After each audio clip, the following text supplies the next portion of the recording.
엄마 장례식에서 자식들은 울지 않았습니다. 노년의 어머니는 평생 자식들을 위해 헌신했지만 정작 노후에는 자식들의 요구와 무관심 속에서 살아야만 했습니다. 장례식장에서 공개된 유언은 자식들의 기대를 배반하고 진심으로 마음을 나눈 손녀에게 유산이 돌아가게 되었고 자식들은 변호사를 찾기 시작했습니다. 장례식장 복도에서 가장 큰 소리는 울음이 바스락거리는 서류 넘기는 소리였습니다. 어머니 통장이 몇 개예요? 부동산은 정리하셨대? 78세 박순자.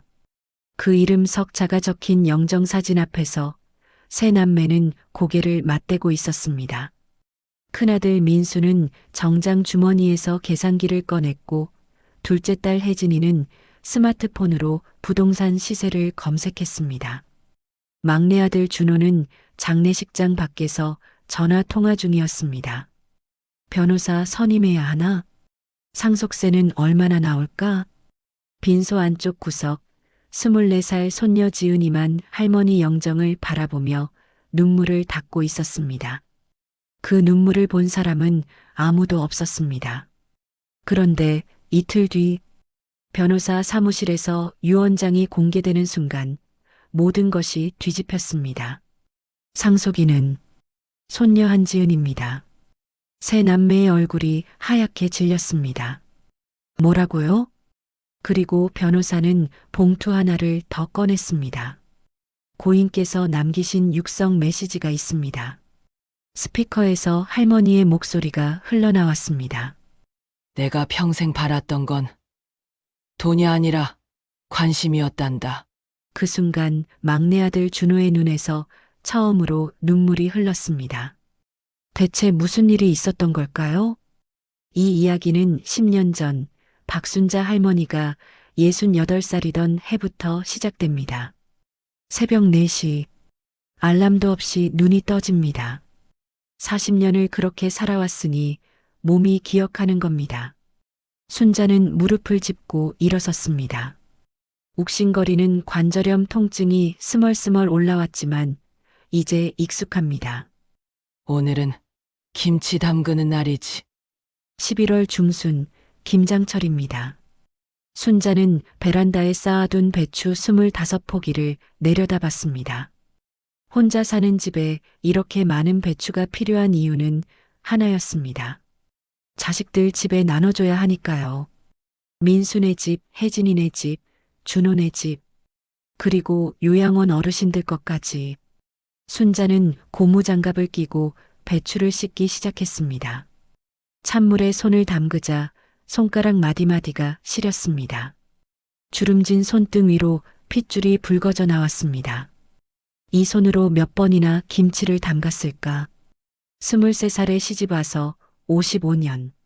매년 김장철이면 이 손은 배추를 씻고 소금에 절이고 양념을 버무렸습니다. 시어머니 눈치 보며 담갔던 첫 김치. 남편 장례식 직후에도 담가야 했던 김치. 아들 대학 등록금 마련하려고 새벽 시장에 팔았던 김치. 그 모든 기억이 이 주름진 손 위에 새겨져 있었습니다. 오전 9시 드디어 김치가 완성되었습니다. 순자는 김치를 통에 담으며 생각했습니다. 큰애는 오늘 올까? 혜진이는 바쁘다고 했지. 준호는 전화도 안 받던데. 그때 초인종이 울렸습니다. 할머니, 저예요. 문을 열자 손녀 지은이가 환하게 웃으며 서 있었습니다. 김치 담그신다고 하셔서요. 제가 도와드리려고요. 순자의 얼굴에 주름이 깊게 패이며 미소가 번졌습니다. 어머, 우리 지은이가 벌써 왔네. 할머니 손 되게 차갑네요. 제가 따뜻한 물 드릴게요. 지은이는 순자의 손을 잡고 주물러 주었습니다. 그 따뜻함이 손끝에서 가슴까지 스며들었습니다. 이 아이는 다르구나. 순자는 그날 처음으로 생각했습니다. 이 김치를 누구에게 줘야 하는지. 사실 순자의 자식들은 바빴습니다. 아니, 바쁘다고 생각했습니다. 큰아들 민수는 중견 기업 부장이었습니다. 회식과 골프로 주말이 채워졌고 어머니 전화는 늘 나중에 다시 걸게요로 끝났습니다. 둘째 딸 혜진이는 자영업을 했습니다. 가게 운영이 빠듯했고 명절 때도 엄마 미안해. 가게 문 못 닫아라는 문자만 보냈습니다. 막내 아들 준호는 사업을 한다고 했습니다. 정확히는 사업 준비. 5년째 준비 중이었고 가끔 순자에게 전화할 때는 엄마 급한 일 있어서 로 시작되곤 했습니다. 그렇게 1년이 지나갔습니다. 순자의 집 전화기는 점점 조용해졌습니다. 어느 날 순자는 달력을 보다가 깨달았습니다. 큰애가 마지막으로 온 게 6개월 전이네. 그날도 민수는 10분만 들렀다 갔습니다. 명절 선물 세트를 현관에 두고 엄마 회사 일 때문에 바빠서라며 차를 몰고 떠났습니다. 순자는 그 선물 세트를 바라보며 쓴웃음을 지었습니다. 이런 것보다는 그냥 얼굴 한 번 더 보면 좋으련만. 하지만 순자는 전화하지 않았습니다. 바쁜 자식들한테 짐이 되고 싶지 않았으니까요. 그저 매일 휴대폰을 들여다보며 기다렸습니다. 혹시 문자라도 올까, 전화라도 올까? 하지만 화면은 늘 조용했습니다. 그런데 이상했습니다.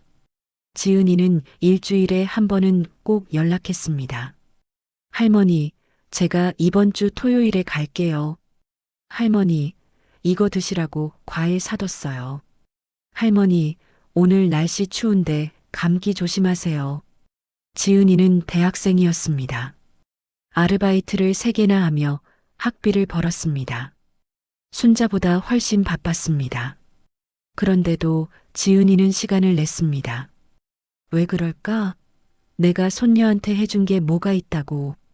순자는 알지 못했습니다. 지은이가 어렸을 때 순자가 유일하게 생일 케이크를 사준 사람이었다는 것을, 지은이의 부모가 이혼하고 아무도 지은이를 돌보지 않을 때 유일하게 지은이 손을 잡아준 사람이 순자였다는 것을, 지은이는 그걸 기억하고 있었습니다. 하지만 순자의 자식들은 어머니가 자신들을 위해 무엇을 했는지 기억하지 못했습니다. 설날이 다가왔습니다. 순자는 일주일 전부터 준비했습니다. 떡국 끓일 사골, 전 부칠 재료, 식혜 만들 엿기름, 냉장고 가득 자식들이 좋아하는 반찬들을 만들었습니다. 이번엔 다 올 거야. 명절인데.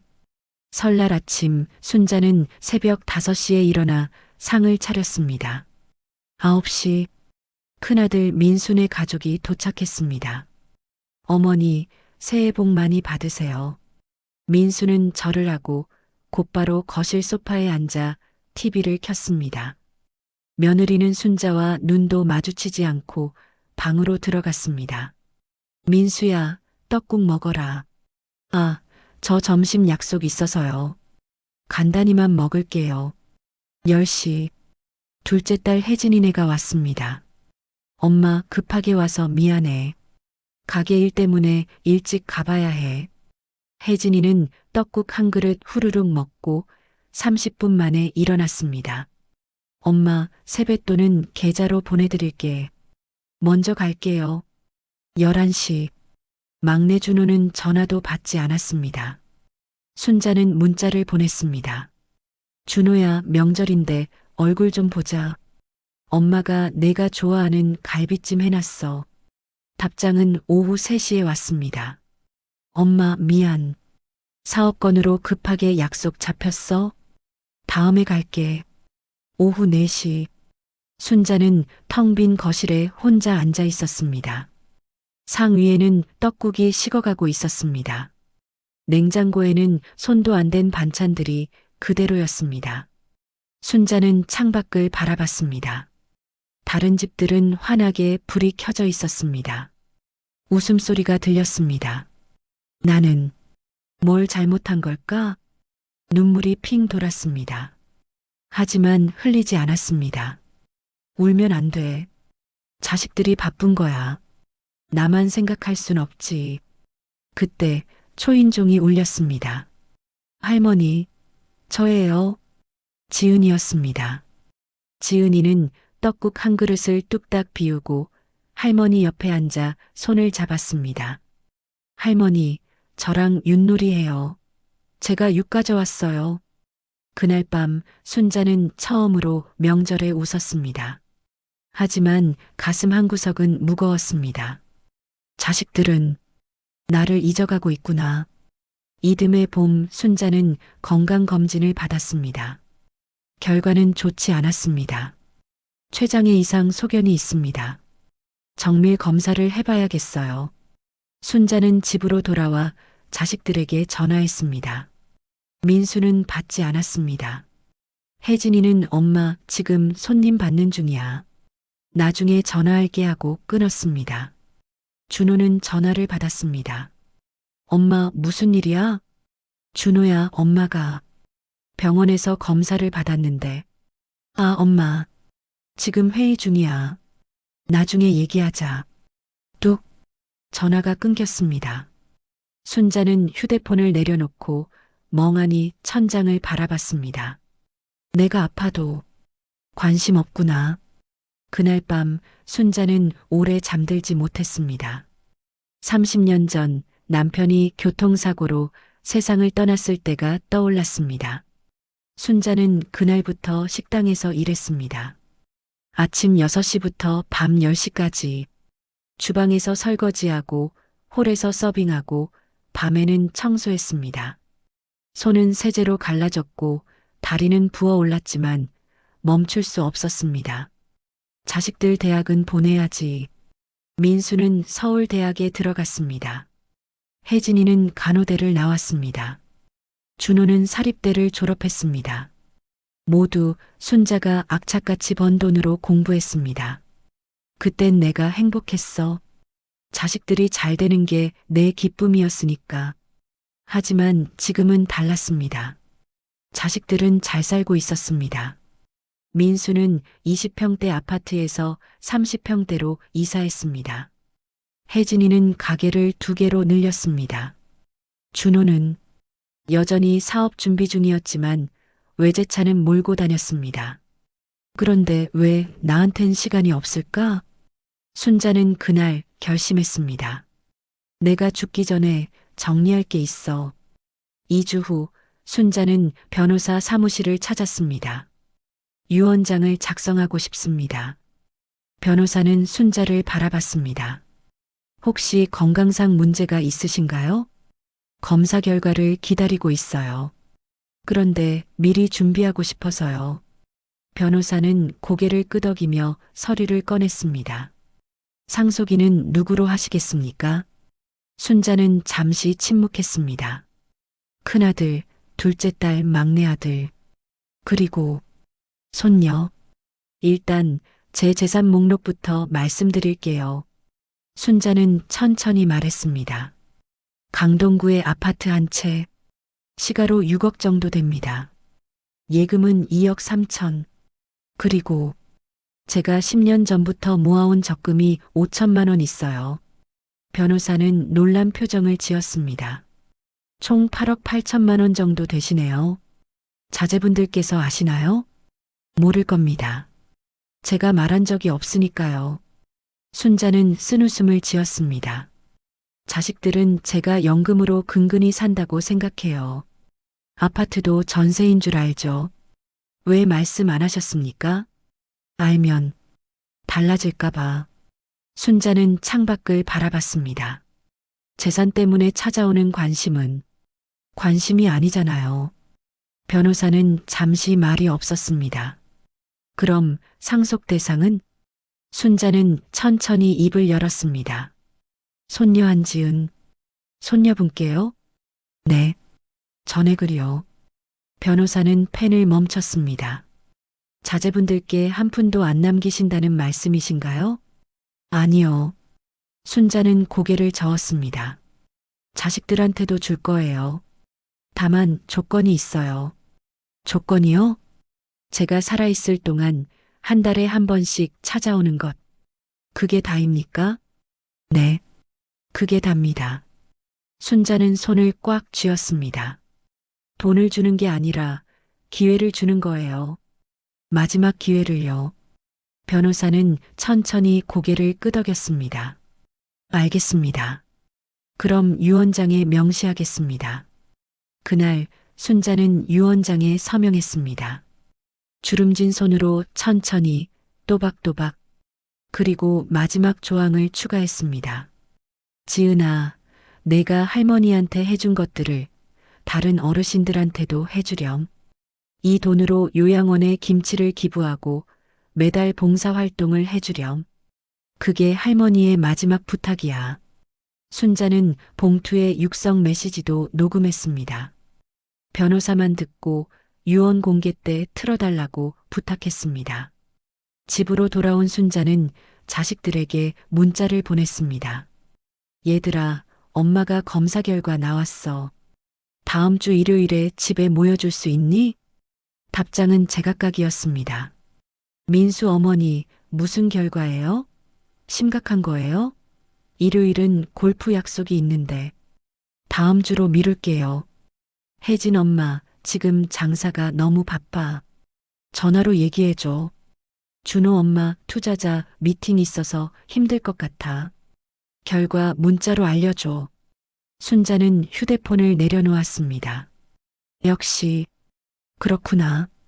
그날 저녁 지은이가 왔습니다. 할머니, 검사 결과 어떻게 나왔어요? 괜찮으세요? 지은이는 할머니 손을 꼭 잡았습니다. 다행히 큰 문제는 아니래. 약 먹으면서 지켜보자고.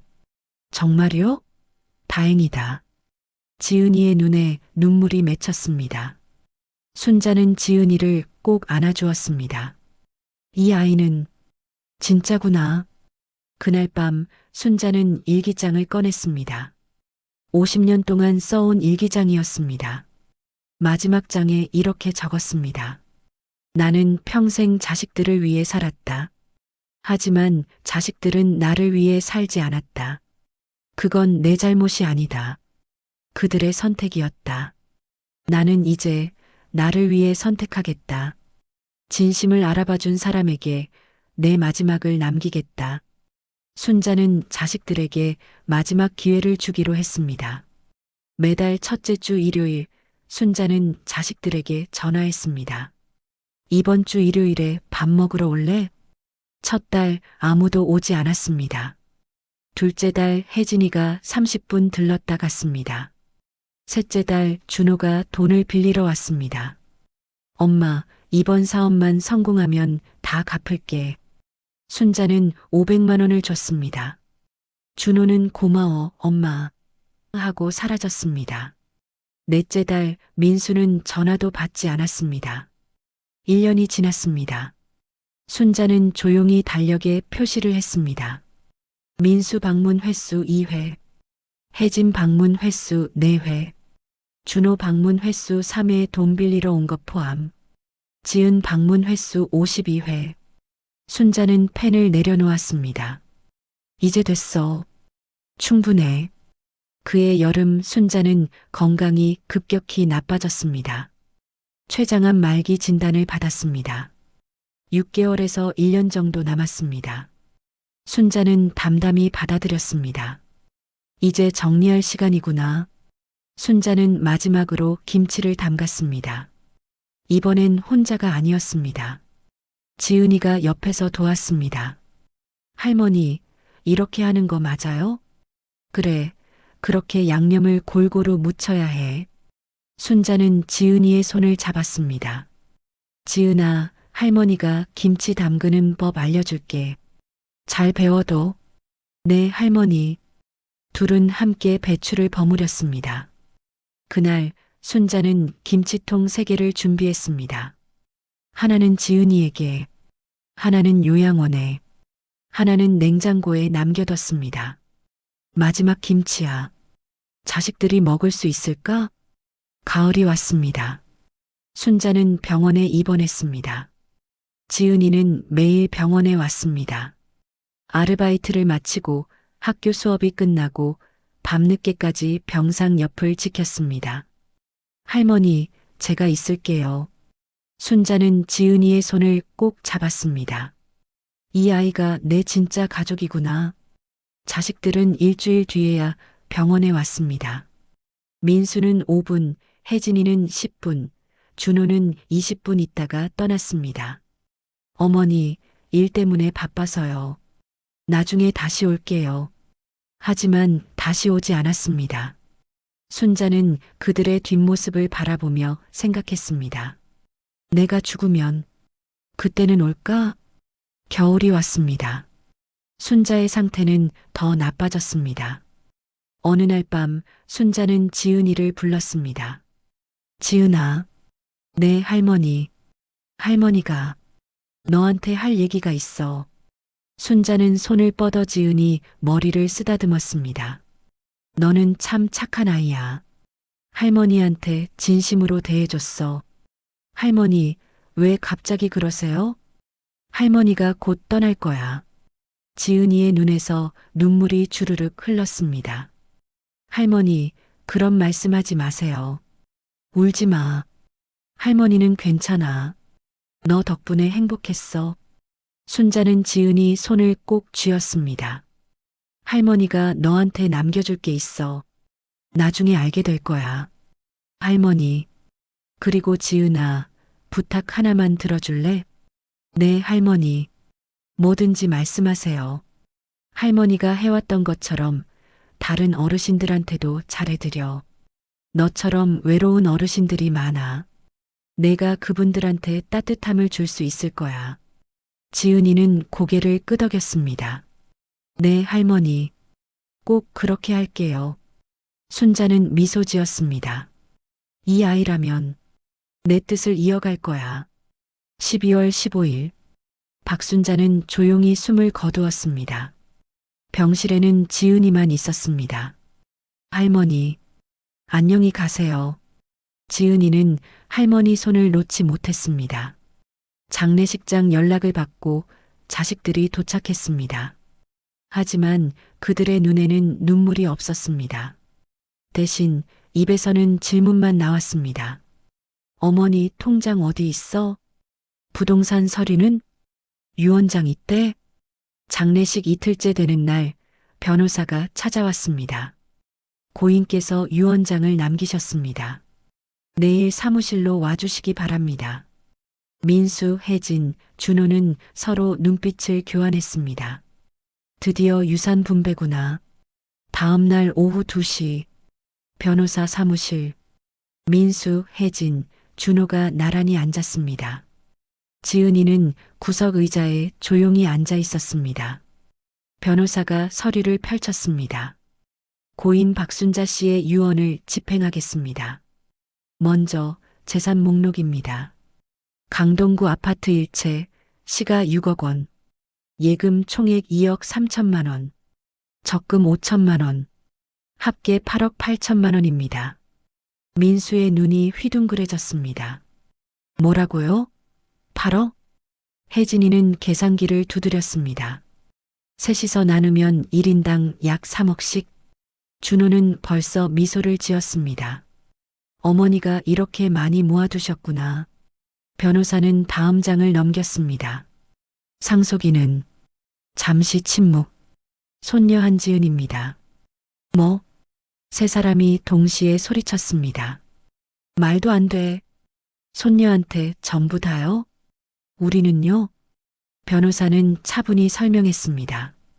고인께서는 자제분들께 조건을 제시하셨습니다. 조건? 네. 지난 1년간 한 달에 한 번 이상 방문하시는 분께 상속하겠다는 조건이었습니다. 변호사는 기록을 보여줬습니다. 큰아들 민수 씨 2회 방문, 둘째 딸 혜진 씨 4회 방문, 막내 아들 준호 씨 3회 방문, 손녀 한지은 씨 52회 방문. 민수는 얼굴이 새하얘졌습니다. 그게 우리도 바빴어요. 일이 있어서. 변호사는 고개를 저었습니다. 고인께서는 이렇게 말씀하셨습니다. 변호사는 봉투를 꺼냈습니다. 육성 메시지를 남기셨습니다. 스피커에서 순자의 목소리가 흘러나왔습니다. 육성 메시지.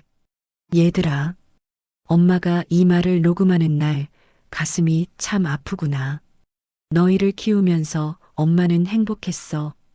너희가 밥 먹는 모습 보고 학교 다니는 모습 보고 대학 가는 모습 보면서 그게 엄마 기쁨이었어. 근데 어느 순간부터 너희 모습이 안 보이더구나. 바쁘다고 일 때문이라고 나중에 가겠다고. 엄마는 기다렸어. 혹시나 해서 명절에도 생일에도 아플 때도. 근데 너희는 안 왔어. 숨소리.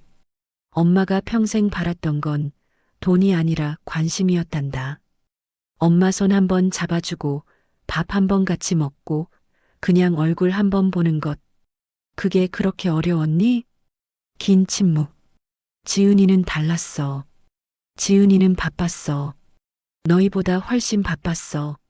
아르바이트 3개 하면서 학교 다니면서도 매주 엄마 찾아왔어. 엄마 손 잡아주고 김치 담그는 것 도와주고 그냥 옆에 있어줬어. 그게 얼마나 고마웠는지 몰라. 목이 메임. 그래서 엄마는 결정했어. 엄마 재산은 지은이한테 줄 거야. 너희한테 주고 싶었어. 정말이야. 근데 너희는 엄마를 선택하지 않았잖니. 엄마도 이제 엄마를 선택해준 사람을 선택할 거야. 한숨. 미안하구나, 얘들아. 엄마가 너희한테 줄 수 있는 건 이 교훈밖에 없어. 돈보다 중요한 게 있고 바쁨보다 중요한 게 있다는 것. 그게 바로 사람이란다. 이제라도 알아줬으면 좋겠어. 엄마는 너희를 사랑했어. 끝까지. 울먹이는 목소리. 안녕, 내 사랑하는 자식들아. 녹음이 끝났습니다. 사무실은 조용했습니다. 민수는 고개를 숙였습니다. 혜진이는 눈물을 닦았습니다. 준호는 입술을 깨물었습니다. 어머니, 준호가 떨리는 목소리로 말했습니다. 저희가 잘못했습니다. 준호는 무릎을 꿇었습니다. 어머니, 정말 죄송합니다. 제가 너무 이기적이었어요. 민수도 일어나 무릎을 꿇었습니다. 어머니, 제가 큰아들로서 본이 되지 못했습니다. 용서해 주세요. 혜진이는 얼굴을 감싸며 울었습니다. 엄마, 미안해요. 정말 미안해요. 지은이는 조용히 눈물을 흘렸습니다. 변호사는 마지막 서류를 꺼냈습니다. 고인께서 손녀분께 남기신 편지입니다. 지은이는 떨리는 손으로 편지를 받았습니다. 지은이에게, 지은아, 할머니 편지 읽고 있니? 너는 할머니한테 빛이었어. 외로울 때, 아플 때, 슬플 때, 내가 있어줘서 할머니는 버틸 수 있었어. 이 돈은 내 거야. 마음껏 쓰렴. 근데 할머니 부탁이 하나 있어. 이 돈으로 다른 외로운 어르신들을 도와주렴. 요양원에 김치를 기부하고 매달 봉사활동을 하렴. 할머니가 평생 해왔던 것처럼 너도 누군가에게 따뜻함을 나눠주렴. 그게 할머니의 마지막 소원이야. 사랑한다. 우리 지은이. 할머니가. 지은이는 편지를 꼭 쥐었습니다. 네, 할머니. 꼭 그렇게 할게요. 1년이 지났습니다. 지은이는 할머니의 유산으로 학비를 냈습니다. 그리고 매달 요양원에 김치를 기부했습니다. 매주 토요일 요양원에서 봉사활동을 했습니다. 어르신들 손을 잡아주고 말벗이 되어드렸습니다. 할머니가 해주셨던 것처럼 민수, 혜진, 준호는 달라졌습니다. 준호는 사업을 정리하고 요양원에서 일하기 시작했습니다. 어머니께 못해드린 거 이제라도 다른 어르신들한테 하고 싶어요. 혜진이는 매주 요양원에 반찬을 기부했습니다. 엄마가 평생 하셨던 거예요. 이제 제가 할게요. 민수는 매달 자원봉사에 참여했습니다. 아버지, 늦었지만 이제라도 배우고 싶습니다. 새 남매는 지은이와 함께 할머니가 남긴 뜻을 이어갔습니다.